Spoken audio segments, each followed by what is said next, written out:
Au sud du parc national de la Jacques-Cartier, la rivière Jacques-Cartier serpente sur près de 80 km jusqu'à son embouchure au fleuve Saint-Laurent. À travers son parcours tumultueux, la rivière Jacques-Cartier s'écoule d'abord depuis le parc national au travers des Laurentides méridionales qui présentent un relief accidenté et montagneux.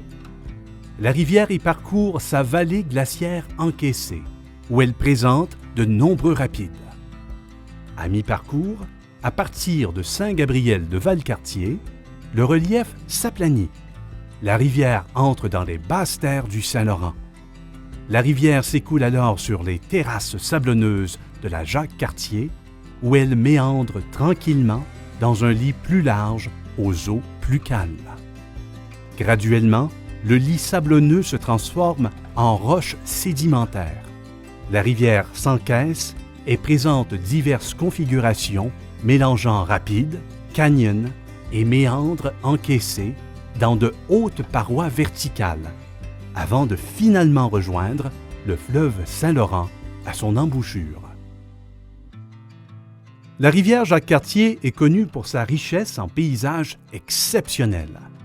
On pense notamment à la vallée montagneuse dans le hameau de Tewksbury, à la chute à Pajot à Stoneham et Tewksbury, aux îlots de plages sablonneuses à Shannon, aux gorges d'Erie à Pont-Rouge et au canyon de l'île aux Raisins à Neuville.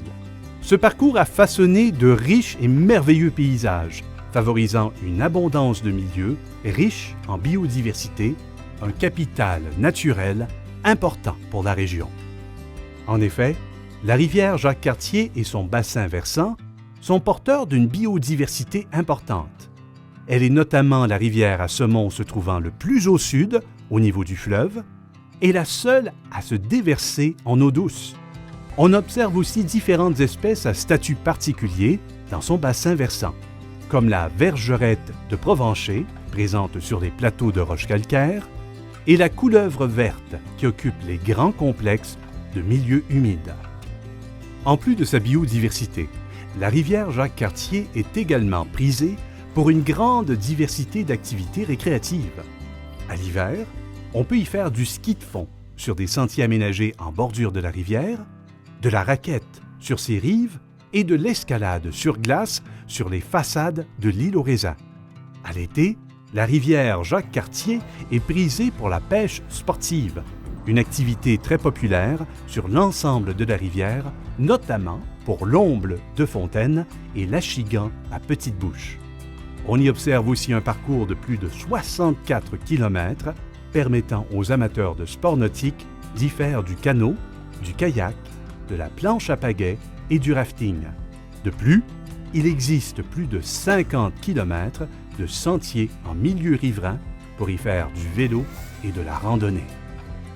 C'est grâce à ce capital naturel abondant aux alentours de la rivière Jacques-Cartier que la biodiversité et les diverses activités récréatives peuvent être maintenues.